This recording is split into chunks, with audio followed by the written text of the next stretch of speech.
والله ينقضان بالله ينقضان تالله ينقضان قرآن الله ينقضان إن بارك أمانة الآن قال لمصلحة الوطن هي أمتي إن كنت سنقضى عمدا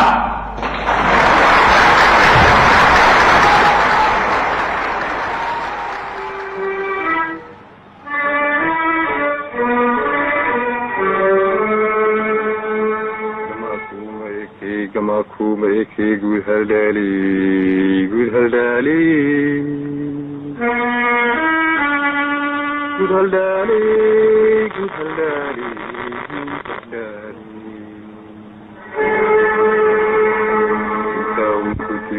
filkaw kutiyo korhuru tashri gulhaldali gulhaldali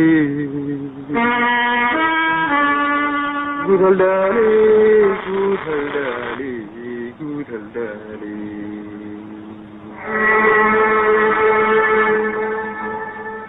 Kama kuma eke wai kuntata gurnado taladi kuburta kama kuma eke wai kuntata gurnado taladi kuburta gutalali gutalali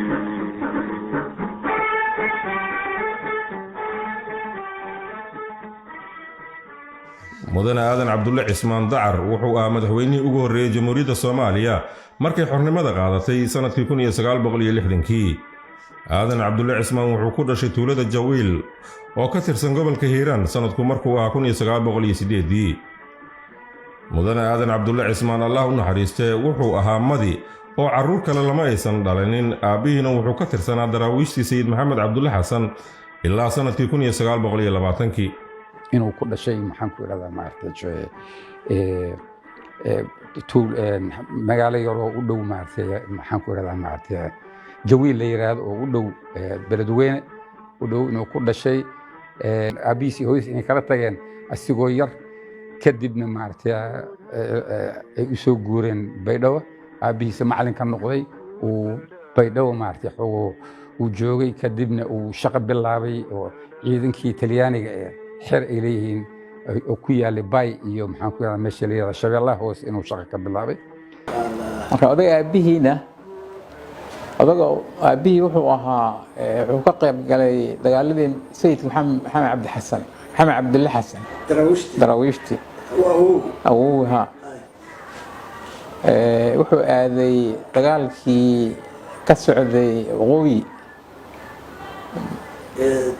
daraawiishtaha 1912 camal buu xagga aadayha soo darwiisha wuxuuna soo noqday markii sayidka la jebiyey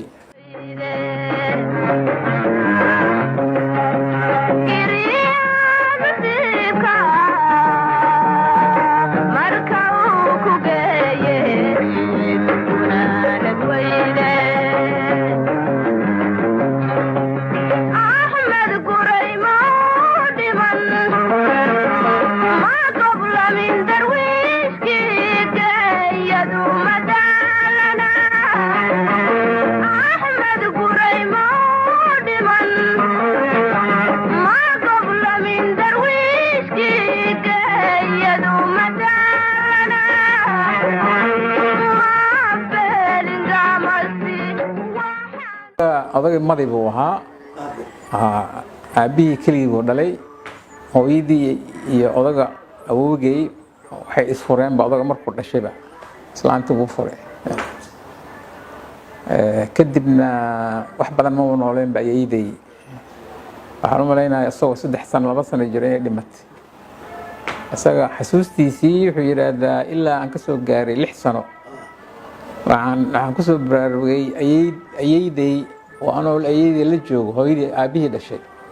mudane aadan cabdulle cismaan wuxuu dhalay 8 carruur oo kala ah 6 wiil iyo 2 gabdhood waxayna noqdeen dhaqaatiir injineero iyo dhaqaalayahano taasoo ka dhalatay inuu aabbahood ku waanin jiray inay bartaan wax dalka iyo dadka wax taraya oo ka qayb qaadanaya dhismaha dalkan curdinka ah waxaana hadda nool 7 carruurtaasi ka mid ah iyo waxa ay sii dhaleen aabbihii Soomaaliya marka la leeyahay oo madaxweynuhu ugu horeeyay qoyskiisu sidoo ahaa baa la oranaya waxaa la odhanayaa qoyskaas 8 caruura waxaan u malaynayaa ilaa iyo 5 inay ka soo jeedaan bahda caafimaadka oo dhakhaatiir iyo maaragtay inay yihiin inta kalena injineer iyo inay abqaad injineer marka waxaa tusaale ah guriga wax walba yaaleen oo baabuurtu yaaleen wax walba yaaleen caruurtaasu halkaasi ka lugeyn jireen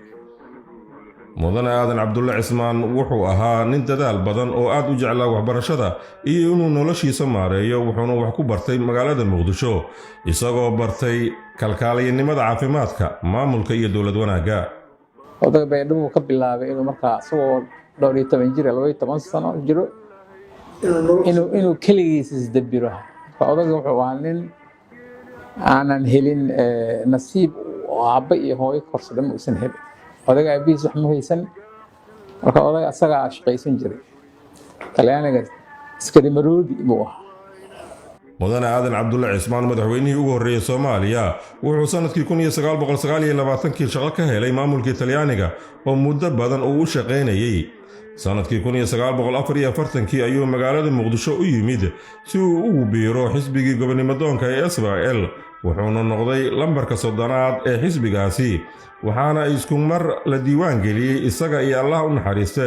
marxuum Cabdullaahi Ciise Maxamuud oo ahaa lambarka 29aad ee ka horreeyay mudane aadan cabdulle cismaan aadan cabdulle cismaan wuxuu ahaa reer beledweyne ku sugnaa beledweyne ku shaqaynaya oo ku noolaa laakiin marmar wuxuu safar ku imaan jiray xamar safaradiisa mid ka mid ah uu yimi wuxuu la kulmay dhalinyaradii markaasi aasaastay ama asaaskeeda waday ee SYL dhalinyaradii dhageystay afkaartooda la dhacay asagoo waxba markaa u sheegay wuu baxay beledweyne ku noqday saaxiibadiisu kulmiyey oo reer beledweyne la ahaa oo Sheekh Cali Jumcaale dad badan waaweyn ay ka mid yihiin ayagiibuu u sheegay wuxuu yidhi dhalinyaro noocaas ahaa xamar waxay ku aasaastay Somali Youth Club oo afkaartooda sida ay tahay inaan ku biiraan rabaa oo la dhacay afkaartooda afkaar Soomaaliyeed fiican inaan ku biiraan rabaa wuxuu weydiiyay ma igula biiraysaan migu raacsantiin raacaysaan ma ku darsanaa horta xisbiga saasuu ku soo galay saaxiibadiisana wuu soo waday wuu keenay marka leegada saasay ku galeen waxaan qoray anugu yacni beledweyne inaan qortaan uga soo tegey oo xamar ka qorto cabdullahi ciise asaguna yiri ii soo qor marka awalan leegadii waxaan ahaan uu nambarkii cabdullahi baan ka dhigay nambarkii 29aad ka horreysay intii qoratay anigu nambarkii 30aad baan noqday taariikh nololeedka Allah u naxariistee madaxweynihii hore aadan cabdulle cismaan aadan cadde waxaan ka xasuusan karaa waxa aan inta badan gurigaan ku soo koray inta badan looga sheekaysan jiray gurigaan ku soo koray wuxuu ahaa guri ay isugu yimaadaan dadkii horseedkii leegada SYL maxaa yeelay aabbahay Allah u naxariistee wuxuu ka mid ahaa dhalinyaradii halganka soo gashay oo la dagaalami jirtay gumaysiga Talyaaniga isaga iyo 11 uu ku jiro yaa waxaa lagu soo eedeeyay inay qalaaso iyo banaanbaxyo ka soo horjeeda lid ku ah mustacmarka gumaysiga Talyaaniga waxaa lagu xukumay 30 sano lagu xukumay markii ay dhameysteen 8 sano iyo 9 sano in ku dhawaada 1961 Julaayo yaa la soo daayay kulli wax alla wixii u xirnaa SYL-ka marka waxyaabihii ka hadli jireen waxaa ka mid ahaa wixii la soo maray halgankii la soo maray waxay ka hadli jireen sidii loola dagaalamay Talyaaniga taariikho iyaga u dhaxeeyay dadkii halgamayaasha ah oo markaas sheekeysanayo reflection sameynayo soo xasuusanayo wixii dhacay halgankii la soo maray intii dhimatay intii loo xiray intii dhaqaale ku bixisay waxaas oo idil marka waxyaabaha dhageyga kusoo dhici jiray waxa ka mid ahaa markay ka hadlayaan aadan cabdulle cismaan oo markaas madaxweyne ahaa inuu ku sifoobay ama uu ku adkaa mabaadiida ama afkaartii SYL oo ahaa midnimada Soomaaliya in la adkeeyo wadaniyadda la xoojiyo sharafka iyo karaamada ummadda Soomaaliyeed inaysan gorgortan aysan galaynin qabyaaladda in laga fogaado ay tahay wax xun oo runtii dadka ummadda kala qaybinaysa ayna ahayd waxa mustacmarka uu isticmaalo si ummadda uu u qaybiyo oo u xukumo. anigu waxaan ku soo barbaaray markaa Soomaalidu ay raadinaysa inay xorriyad hesho inay shacaarka leegada ay ahayd in wax la barto rag iyo dumarba wiilal iyo gabdho waxaan sidaa ugu horeeyay gabdhihii ugu horeeyay ayaan ka mid ahaa iskool gala. sanadkii 1951 wuxuu mudane aadan cadde noqday gudoomiyihii gobolka Mudug iyo wakiilkii xisbiga SYL ee gobolkaasi. 1953 ayuu mudane aadan cadde u soo wareegay magaalada Muqdisho. sanad kadib sanadkii 1954 wuxuu noqday ku-xigeenkii golaha la tashiga ama Consiglio Territoriale oo uu Talyaanigu sameeyay markii dalka dib ugu soo noqday. sanadku markuu ahaa 1959 ayaa loo doortay inuu noqdo mudane aadan cadde gudoomiyihii ugu horeeyay ee baarlamaankii dowladdii daakhiliga ahayd iyadoo uu xilkaasi hayay ilaa 1 July sanadkii 1960. From 54 ilaa 60 rol wuxuu ciyaaray weyn oo ahayd maxaa la yiraahdaa in Talyaanigii lala heshiiyo in Talyaanigii la ogolaysiiyo inay election local galaan inay galaan election maxaa la yiraahdaa in 56 election siyaasadeed la galaa oo SYL ay adkaato oo xukuumaddii iyada u soo wareegtay in lagu dhaqmo siyaasad qabiileed ma aha Soomaali ay ahayd baxala programkeedu uu ahaa dana programkaas waxa hortaagnaa dhaqankii iyo culture-kii Soomaalida oo qabiilku uu yahay maxaa la yiraahdaa base-ka noloshooda marka wuxuu isku waday wuxuu ahaa maxaa la yiraahdaa ninkii Soomaalida isku hayay doorashadii ka dhacday koonfurta 1959 waxay ahayn 83% SYL baa qaadatay shakhsiyaad baa independent isu taagay oo doortay iyadoo SYL 3 leedahay qolo 5 lahayd vice presidentkii ka qaatay ayuu ku samayn jiray vice presidentadii buu ku daray Cabdilqaadir Soobo waxa weeye aadan Abdul Soo ka mid ahaa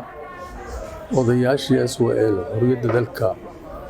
oo halgamay uu ka mid ahaa muddo dheer buu ka mid ahaa daaqilka marka la qaatanay wuxuu ahaa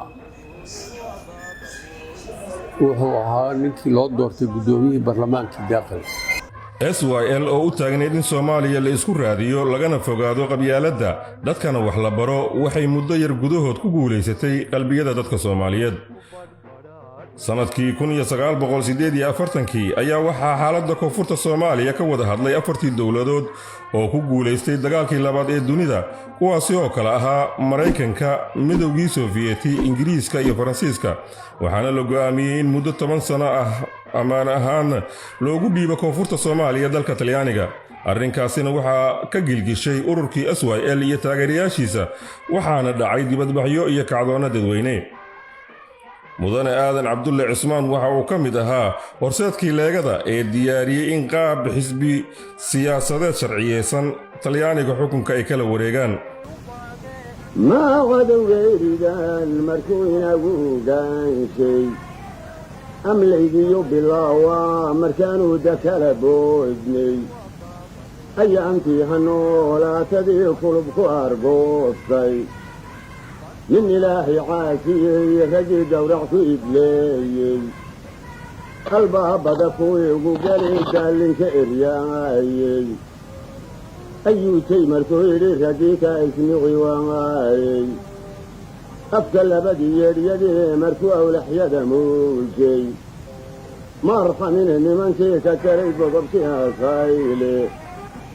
awlaaddii u cunayu dhimay aramideedii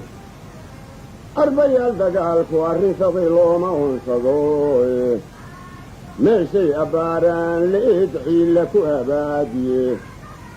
sidaadhi kadqaareed kufriga laga unungooyey waagaa ilmada daadatiyo oohintii qubatay mid kala taatar xumay wixii la soo haray talyaani baa soo noqonaya way ka xanaaqeen waa talyaanigii oo la bixiyey ingiriisaa joogay talyaaniga la soo siiyey mandate asaga imaanaya soo noqonaya markii laagadii way kacday dadkii badnaaday oo soomaalida oo taageeray waa kacday kongareesay qabteen israa'iilka kongare waa 1940 weli intuusan imaanin waaye talyaaniga aan soo noqonin oo administration office la ansixiyey yani United Nations waxay ansixisay in marka hay'ad yiraahdo office oo talyaaniga dowladda marka loo wakiishay inay marata Soomaaliya 10 sano dowladnimo iyo horumar isku filaashay ay gaarsiiso buuqa ka kacay kongareeskii waxa ay yiraahdeen dadkii waxay bilaabeen waa dagaalamayna waa dhimanaynaa wasaanaan yeelaynaa ilaa aakhiri oo kulli dagaal ku saabsan kongareeskaas maalinta la fadhiyey aadan cabdulla hortiisa 60 qof baa hadashay 60 qof oo kongarees komitada central iyo xaskunta iyo dadka isku jira asaga ugu dambeeyay oo hadalka qaatay wuxuu weydiiyey su'aal yani waa dagaalamayna kulligood waa dhimanaynaa waa fiican tahay okay laakiin hal su'aal khafiif ah ayuu weydiiyey wuxuu yidhi maxaan maal u haynaa maxaan hub u haynaa oo aan kula dagaalanaa dagaalkaas haddaan galna maku guuleysanayna su'aal macquul u keenay markii dambe ay isku noqdeen arrintii meesha markii lagu soo celiyey dowladdan oo European oo markaas xooggaada leh saad ula dagaalanto waxaad u baahan tahay hub yani hanti iyo hub oo meesha wuxuu u fasiray imaatag had ay imanayaan in aysan ahayn talyaani soo noqonay ay tahay wakaalad United Nations ah ay tahay oo 10 sano muddo la siiyey 10 sano micnaheedu lagu sheegay in ay tahay in dadka Soomaaliyeed kartidooda iyo awoodooda iyo awoodaha gobonnimada sida loo isticmaalayo loo adeegsanayo ama arrimahooda ay u maamulan karaan lagu gaarsiinayo nin Australia ambassador ka ah la keenay oo lagu yaqaan furfuraan oo Ancelotti la oran jiray ninkii markuu yimi markaa waxa la shaqeeyay majority-ga dadka Soomaalida haysata oo durba 3 sano yani dariiq qalad la maray talyaanigu wana badanaa waa dalalka iyaga Faransiisku borotokolka qarbiga ku adag ayay ahaayeen marka waxa la shaqeeyay haysata aqliyada Soomaalida waa su'aalkii ka soo dhaadhacay marka waxa president ahaa Xaaji Maxamed Xuseen la oran jiray xamari ahaa laakiin tacliim buu doontay xisbiga fasax buu ka qaato Masar buu tacliim u doontay aadan cadda markaa si haya ahaa oo ku xigay baa golay dhexe gudoomiye u ah marka ninkii markuu yimi aadan cabdulla ka soo kordhacay wuxuu yiri saasaan u shaqeynaa aan wada shaqeyn aadan cabdulla golay dhexe u shiiriyay oo wuxuu yiri saasay talyaaniga inoo soo sheegeen aan la shaqeyn wixii halka ka dheer loo soo maraysay oo xaqiiqooba 26 Juun 1960 waxaa calankii ugu horreeyay ee Soomaaliyeed oo xor ah laga taagay beerta xorriyadda ee magaalada Hargeysa 5 maalmood kadib oo ku beegnayd 1 Juulayna waxaa xoroobay koonfurtii Soomaaliya sidaasna waxaa ku midoobay labadii gobol ee waaweynaa ee ka midka ahaa 5tii qaybood ee imperialistuhu u qaybiyay ummadda Soomaaliyeed 1 Juulay oo Israaciil waqooyi iyo koonfur waxay ahayd bilowgii guusha iyo rajada shacbiga Soomaaliyeed mudane aadan cabdulle cismaan wuxuu nasiib u yeeshay inuu noqdo madaxweynihii koowaad ee jamhuuriyadda xorta ah ee Soomaaliya زبعيو كدوكيه زود قلتنا وانغايو سمارو قلنتا اكتا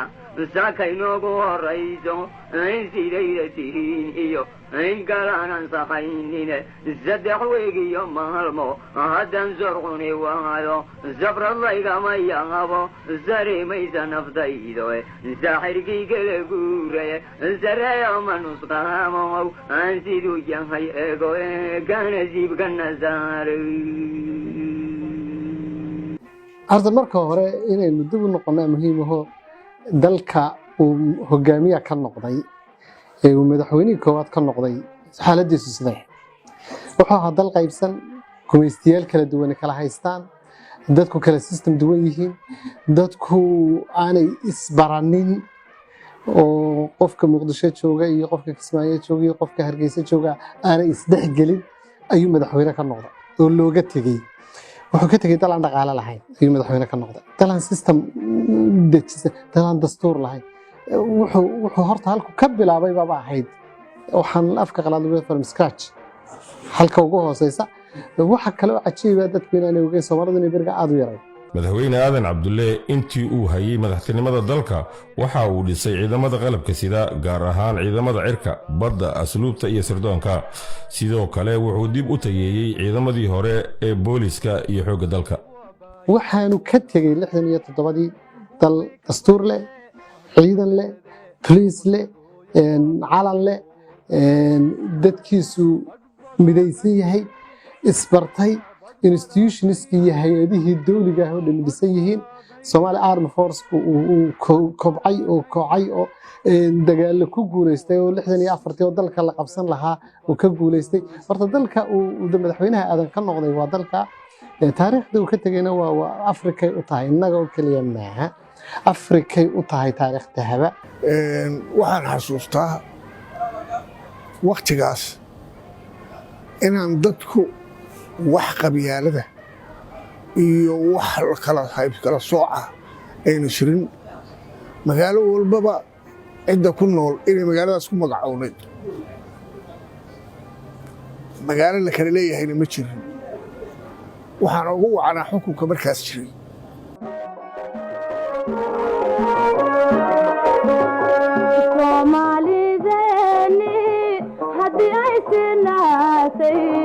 Soomaalideenni hadday sinaatay isu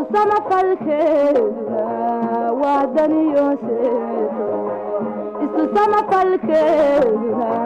waa daniyooseedo nin lagu sexdo seexan cilibaad sidaaca seexan nin lagu sexdo seexan haseexan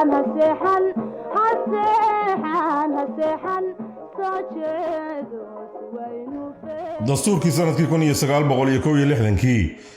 sharciga ugu sarreeya ee dowladi ku shaqayso waa dastuur u taagan heshiis bulsho iyo in la isku raaco qaabka ay noqonayso dowladda dalkaasi yeelanayo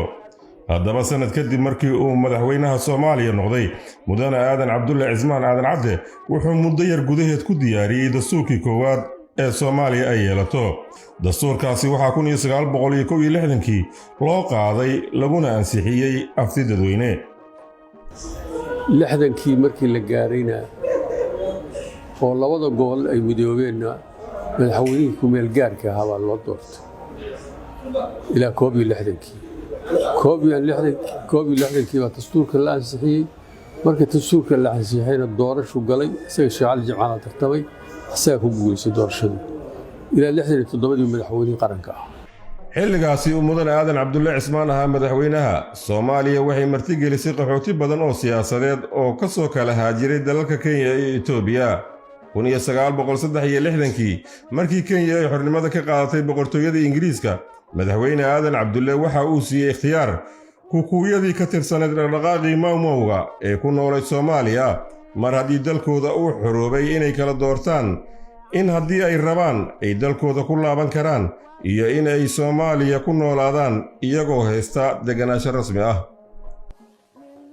All Kenyans living in the Somali Republic, whether united for Mau Mau activities or not, will be given full protection. In fact, their existing status will not be changed unless they choose to do so. dagaalkii 1964 intii uu xukunka hayay madaxweyne aadan cabdulle cismaan waxaa dalka la soo gudboonaaday marxalado aad u adag oo caqabad ku noqday hanaqaadkii jamhuuriyaddii curdunka ahayd ee Soomaaliya tusaale ahaan sanadkii 64 waxaa dalka soo weeraray guutooyin iyo gaasas ka tirsan ciidamadii xabashida oo ka amar qaadanayay boqor Hayle Salaase dowladnimada Soomaaliya oo xilligaas cusbeed iyo dalka oo ku jiray waqti doorasho ayaa dad badan geliyay warwar iyo dareen laakiin hogaamintii wacnayd ee mudane aadan cabdulle cismaan waxa ay keentay in Soomaalidu gacanna ay ku codeeyaan gacanta kalena ay dalkooda ku difaacdaan dagaalkii 64kii Soomaalidu si geesinimo leh ayay dalkooda u difaacdeen guushiina ay u hantiyeen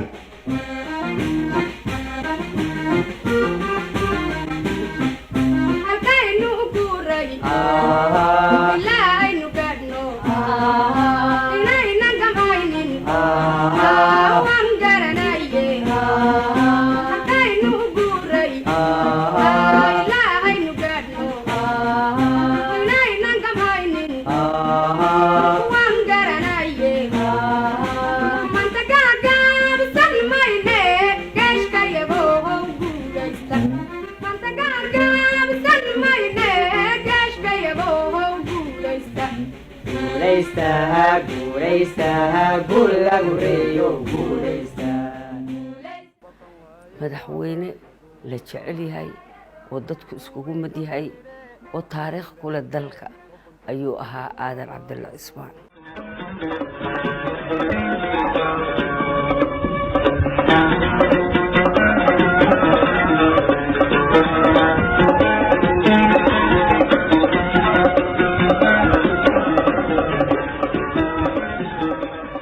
sanadkii 1960kii markii Soomaaliya xornimada qaadatay isla markaana ay israaceen gobolladii waqooyiga iyo koonfurta Soomaaliya ayna dhalatay jamhuuriyaddii koowaad ee Soomaaliya mudane aadan cabdulle cismaan waxa uu noqday madaxweynihii ugu horreeyay Soomaaliya xilligan dunida waxaa ka socday dagaalkii qaboobaa the Cold War wadamo badan oo Afrikaan ah oo xornimada qaatay xilligaasi waxaa gacan saar la yeesheen dalkii midowga Sofiyeeti iyo wadamadii shuuciga ahaa mudane aadan cadde waxa uu muujiyey biseel siyaasadeed waxa uuna soo dhaweystay wadamadii dimuqraadiga ahaa dhanka kale safarkii uu madaxweyne aadan cadde ku tegay dalka Jarmalka galbeed waxa uu booqday aargada ugu caansan dalka Jarmalka ee loo yaqaano Brandenburg Gate oo ahayd aargada kala qaybisa dalalkii Jarmalka galbeed oo xilligaasi ahaa dimuqraadi iyo Jarmalkii bari oo shuuci ahaa xilliyadan mudane aadan cadde booqanaya Bonn iyo Berlin aargada Brandenburg waxay astaan u ahayd xorriyadda iyo dimuqraadiyadda dunida waa maalmihii uu John F Kennedy madaxweynihii hore ee Mareykanka isaguna uu booqday arkadan uu ka jeediyey khudbadiisii caanka noqotay ay ahayd Ich bin ein Berliner waxaan ahay reer Berlin aadan cadde wuxuu sidoo kale booqday xilligaasi darbigii kala qaybinaya Berlin oo ahaa derbiga kala qaybiya cadaaladda iyo cadaalad darrada xorriyadda iyo xorriyad darrada maamul wanaagga iyo musuqmaasuqa madaxweyne aadan cadde markii horeba wuxuu ahaa damal harweyn wuxuuna ku sii qancay quruxda iyo qaayaha dimuqraadiyadda oo uu indhihiisa ku soo arkay wadamadii qaatay iyo horumarka ay ku tallaabsadeen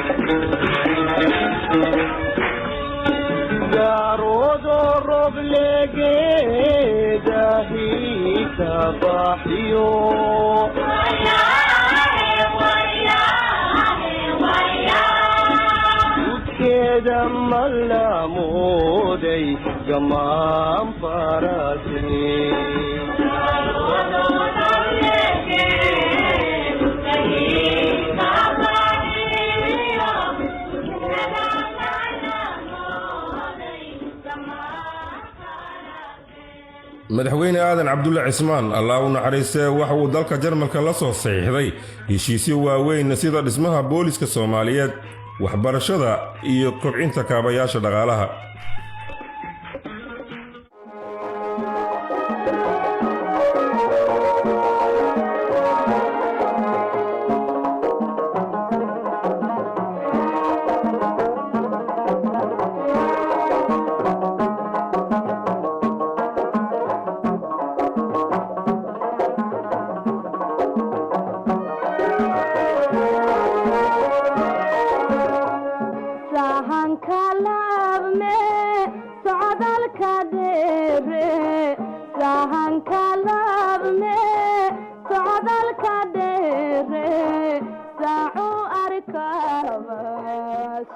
mudane aadan cabdulle cismaan wuxuu si nabad ah u wareejiyey xilkii madaxweynenimo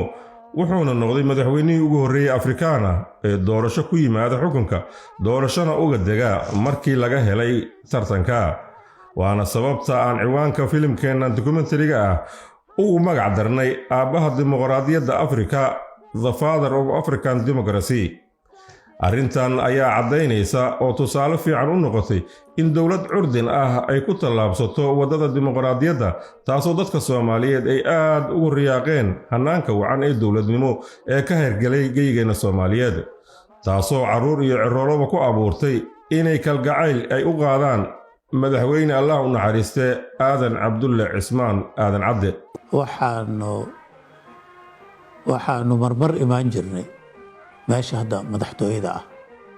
waxaan xusuustay inuu iga qabto oo aad u jeclaa in wax la barto oo nooga qasbay. dabeecadihiisa intaan ka arkay waxa weeye ma lahayn anigu cumar aadan aan isku kalaas ahayn. cumar aadan oo sidii wiil madaxweyne u dhalay keligii ama walaalihii baabuur lagu keeno oo macnaa baabuurra u wata. aadan cabdulle cismaan allah u naxariisto waxaan xasuusanayaa annagoo yaryar oo magaalada allay baday la yidhaha magaaladaydii aanu ka nahay grade 1 allay baday baan joognaa. wuxuunan maqalay madaxweynihii soomaaliya ayaa Gabiley imanaya.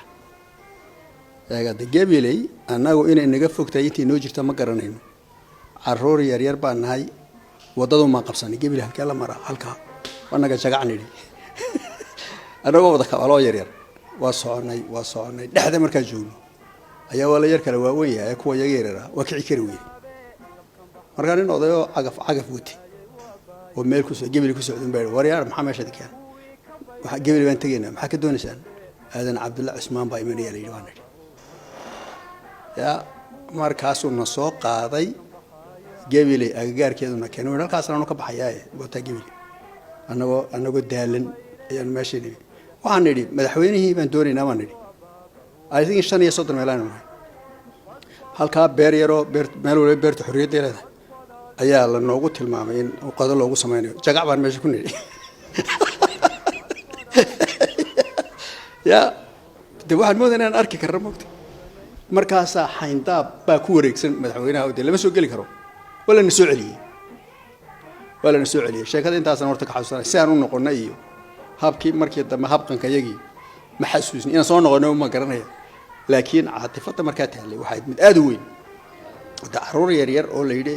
aadan cabdulle cismaan baa ka imanaya muqdisho halkuu imanaya Gabiley jagac soo tidhi waxaad garan kartaa markaa sida la iskugu xidhnaa iyo wanaagga jiray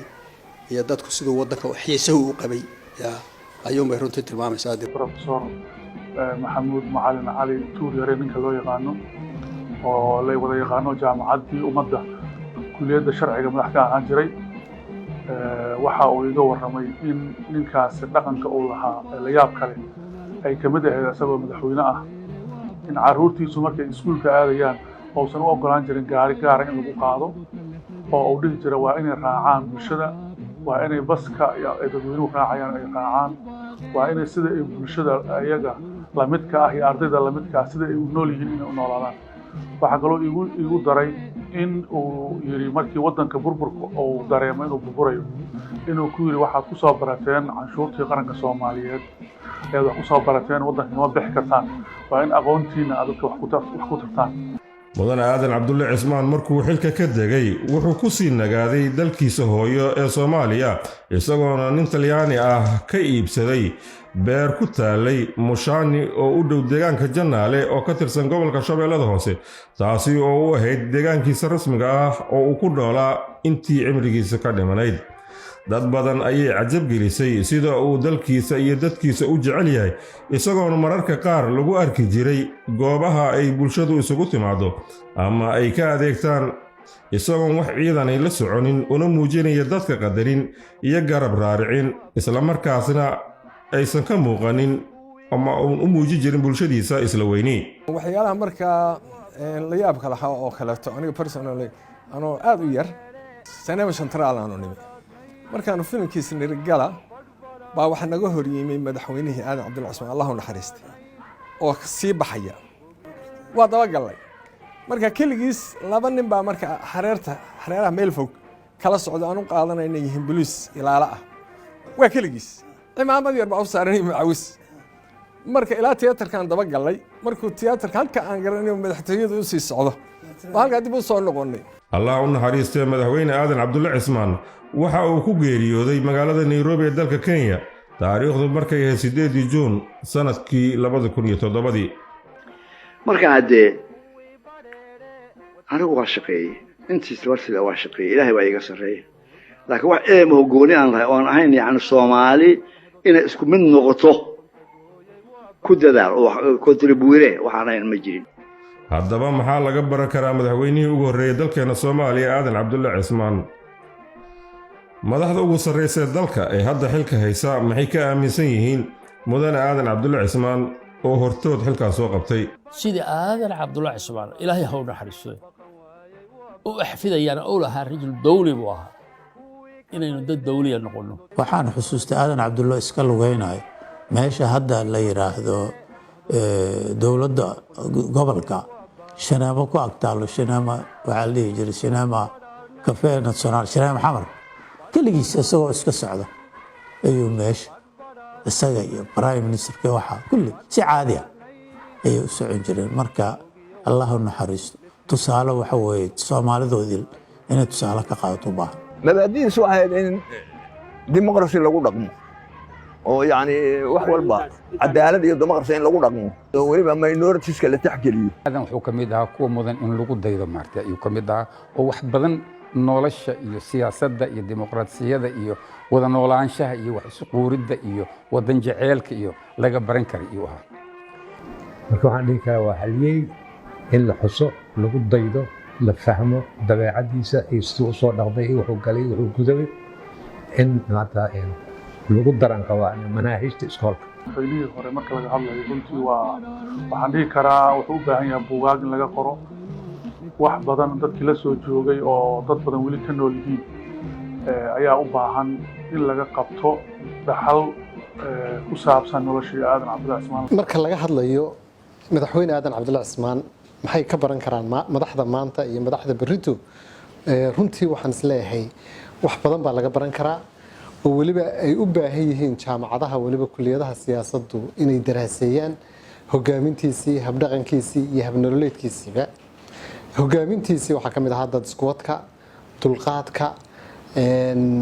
nolosha sida uu dadka tanaasulka xoolaha ummadda u ilaaliyo oo uu nacbaa musuqmaasuqa qabyaaladda oo uu ahaa qofka ugu fogay qabiilka nacab ee ah dadka Soomaaliyeed isugu mid yihiin waxaa laga baran karaa hogaamin toolmoon oo toosan oo turxaan la waxaa kaloo laga baran karaa habdhaqanka madaxweyne laga rabo qoyskiisa waxaa laga baran karaa caruurtiisa sida loo u koriyey waxaa laga baran karaa simplicity-ga inuu ahaa qof tadaawuc badan oo isdhuldhig badan oo aan dhibaato badnayn oon dadka dhibaatayn oo aan afkiisa iyo adinkiisaba laga nabad galo waxa ugu weynee laga baran karaa aan isleeyahay waa dimuqraadiyadda iyo sida uu jeclaa xorriyadda xilligiisii aan weligii aan qof la xidhin aan lagu xasuusan qof Soomaaliyeed oo la xidhay siduu u ilaalin jiray sharciga iyo dastuurka iyo ku dhaqanka dastuurka ta ugu weyn aan isleeyahay madaxda mustaqbalka iyo madaxda maanta joogta iyo madaxda shalayba ay ka baran karaan waxa weeye qofku soo qabtay xilka madaxweynaha inuu tusaale noqdo tusaale u noqdo nabadda tusaale u noqdo dadwadka tusaale u noqdo Soomaalinimada tusaale aabba noqdo aabbaha qaranka noqdo ayaa intii uu xilka hayay iyo intii dambe ee uu ahaa madaxweynihii hore ee uu janaale deganaaba wuxuu ahaa aabbaha ummadda Soomaaliyeed waxaan isleeyahay waxaas oo dhan baa laga baran karaa mid waxa weeye shakhsigiisa aabbanimada qoyska ninkaas yaa kaga dayasho wuxuu lahaa tusaale uu hoose aabba wanaagsan ilmihiisa tarbiyad wanaagsan siiyey maanta ku jaamacaddan banaadir la yiraahdo Cabdulqaadir baa waxaa nala joogay Cismaan Cabdulqaadir oo isaguna Itaaliya wax iskula baranayaa jiray Maxamed gabadhiisa oo Caaliya la yiraahdo waxay joogtaa Toronto waa dentist dad wuxuu soo saaray ilmo waddankoodana wuxuu qabtay mujtamac ay tagaana ka soo dhalaalahay waxaa lagu xasuustaa oo soo maray marxaladaha soo maray inuu ahaa runtii nin ku adag afartaas mabaadi iyo shanta mabaadi ay aaminsanaayeen halgankii iyo howlwadeenadii iyo platformkii SYL oo ahaa midnimada wadaniyadda dowlad wanaagga sharafka Soomaaliya qabyaalad in laga fogaado waxaasoo idil runtii wuu ku sifoobay inaan ku faani karno inuu ahaa madaxweynihii Afrika soo maray oo ugu horeeyay oo ku yimid si dimuqraadiyad ah kuna tegay ama xukunka ku wareejiyay si dimuqraadiyad ah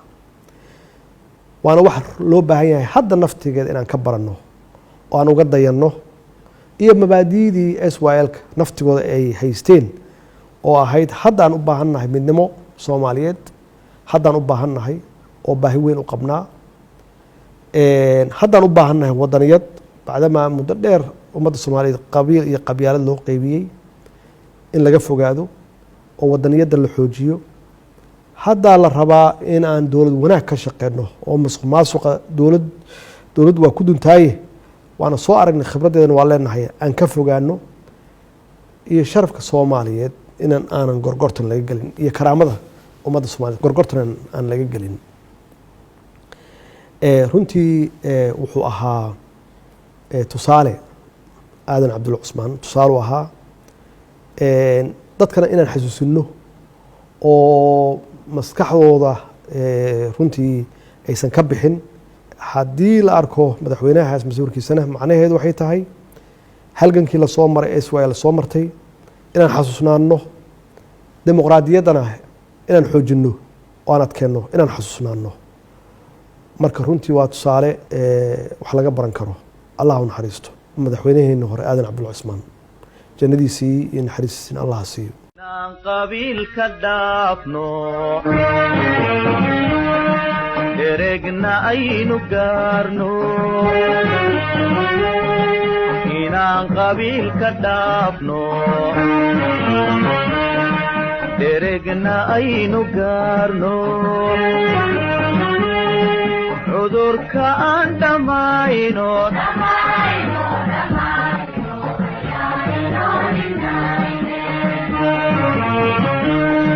shanta in laysdhex keeno dhashoodu wada cayaarto badhbadhaadhay bogiyo wadano libtaynu boganay ku badhbadhaadhnay